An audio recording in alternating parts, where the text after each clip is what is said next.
Kellyanne, welcome back to the show. Hi, Chuck. Thank you. All right, let me start with Friday's news first. How and when did Donald Trump conclude that the president was born in the United States? You'll have to ask him that. That's a personal decision. But we heard very clearly the three things he said on his own timeline in his own terms on Friday. Number one, that associates of the Clinton campaign started this birtherism question in 2007. Mark Penn in a famous memo questioning Senator Obama's American roots, the Iowa volunteer coordinator, and then, of course, as the McClatchy D.C.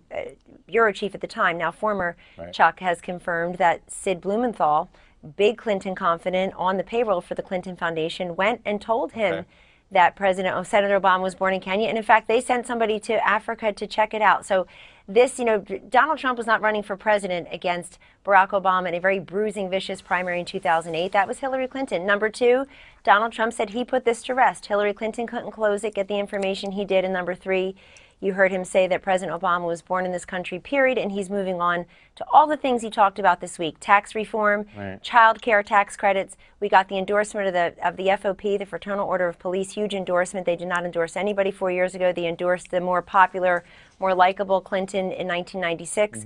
And so we're very happy with developments like that. I guess what I'm curious about, though, is who cares about the Clinton incident? Donald Trump, for 5 years, perpetuated this. This has been arguably part of his political identity for the last 5 years. So what difference does it make whether Clinton does it? Why do two wrongs make a right in this case? That's what I'm at. Like, forget the Clinton incident for a minute. Why did he perpetuate it for 5 years after some associate from Hillary Clinton, in your words? Well, respectfully, Chuck, I disagree, and I disagree with the use of Hillary Clinton's famous words, what difference does it make? It makes a huge difference as to who started this. Hillary Clinton never saw Barack Obama coming in 2008. That was her campaign. She was going to win. He beat her in the primary fairly and squarely. Then they never saw Bernie Sanders coming, and they certainly haven't seen our comeback of the last month coming. So she's just, she's not nimble. She's not resilient. It's expected. She deserves it. She's next in line. It's her turn, darn it. And so I do think it matters where it started. And frankly, on this, as he's been running for president of the United States this year, Donald Trump has talked about every policy issue that there is. We have a few more to go, but if people want to hear what he thinks about policies that affect them, the economy, radical Islamic terrorism, but let's be fair, Tim Kaine, Senator Kaine, just told you before this segment, hey, if you want to see what we think about policy, we just wrote a book. Go to our website. Really, we're out there every single day taking the case directly to the voters. You guys, in a press release on Friday, called birtherism a smear. You used the word smear. So for 5 years, and you were doing it to try to attack Hillary Clinton, does that mean for 5 years Donald Trump was perpetuating a smear? So if he was, why didn't Donald Trump apologize to the president? Why didn't Donald Trump apologize to the family of somebody who died in a plane crash where he tweeted out innuendo that this person somehow was involved in some cover-up with the birth certificate? If your campaign believes it's a smear, shouldn't Donald Trump apologize to the president? We were reminding people where this started. It was used as a smear against Senator Obama by Clinton campaign associates. And by the way, not a bunch of summer interns who just got it all wrong and were a little bit too ambitious. These were chief strategists, pollsters, long-term confidants who were pushing this. In 2007 and 2008, Chuck, Donald Trump wasn't running against Barack Obama for president. He wasn't smearing him about this. He was building buildings. He was being his successful self, a job creator. He was revitalizing communities. He was doing economic development everywhere that he had a new project. So let's be fair as to where I think it does matter. I respectfully disagree. It does matter where it started. But Kellyanne, in 2012, when he was thinking about running for president, he tweeted things like this: an extremely credible source has called my office and told me that Barack Obama's birth certificate is a fraud. Also in 2012, when I was 18, people called me Donald Trump. When he was 18, Barack Obama was Barry Soweto. Weird. Those are just a number of examples when he was running for president, where he was bringing up this issue. So how can you just totally dismiss this as part of his political identity?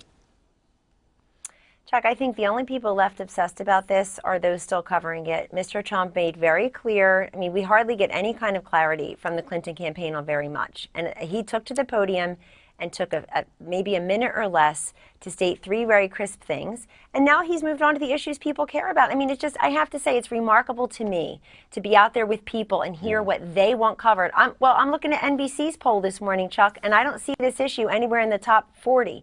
So, I mean, top 20 well, look, is what I see. I get what you're deflecting, and if I were in your shoes, I understand why you're deflecting. You are deflecting. But this why, was 5 years, but hang on, this was 5 years of his political identity. And by the way, let me ask this. Now that he believes the president was born in the United States, I think he has made a $5 million charity offer or a $50 million charity offer. Is he going to pay up on that front?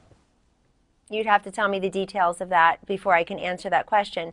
However, I do have to say, I want to get back to the poll. I know nobody wants to talk about the polls because they're tightening and we're up in many of these swing states. Actually, we're talking about it throughout the show, but I want to talk about Friday. The other thing, okay, well, you can talk about Friday all you want. I really appreciate it. I can't believe so many in the media were upset that they had to give 25 minutes of coverage to these incredible veterans and military heroes who took the stage to them. Don't they deserve 25 minutes of coverage? I mean, everybody's stomping their feet again because people get themselves up in this tizzy and they project onto our campaign what they think is about to happen, and they keep on being dissuaded of that.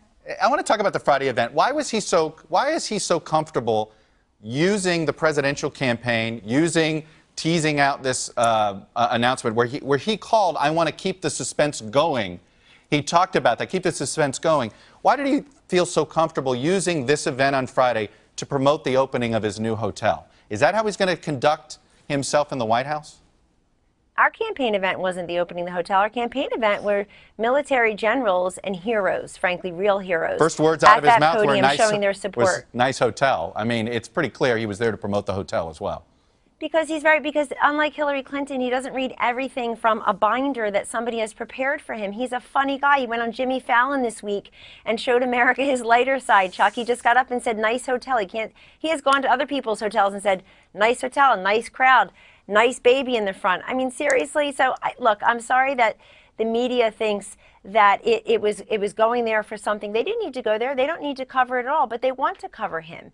And by the way, if you look at people's Twitter feeds after that event, I think these were not profiles and encourage. People are supposed to be covering our candidate, not slandering him consistently on social media. And I would say there's a lot of cleaning up to go there. Let me ask you, though, another way of asking this issue on whether he truly believes this or whether this was just him looking at the election 50 days away and you telling him, hey, you've got to soften your image. Because he has been on now both sides of the following issues: birtherism, taxes for the wealthy, the Muslim ban, minimum wage, Iraq invasion, the Libyan intervention, abortion, self-funding his campaign, accepting Syrian refugees, the issue of Japan and nuclear weapons. He's been totally changed his position on all of these issues within the last year. Why shouldn't voters look at this, and including the birtherism comment on Friday, and say, he's just another politician who will say and do anything to get elected in the moment? So first, let me address something you said earlier in the question, Chuck. Let me put to rest everybody's presumption that I have ever a single time told Donald Trump, quote, soften your image. I walk in the Trump Tower every day and I'm quickly reminded this man did very well for himself before I got here. He is his own person. His instincts are excellent. He is a people person. He knows he's successful in TV. He's been successful in business. Secondly, to answer your question, this is a man who's running for office the first time, and he's the nominee for president. Why? Because people do not see him as a politician. You want to take statements he made, positions he took as a private citizen when he was not running, and conflate them with people see who he is now.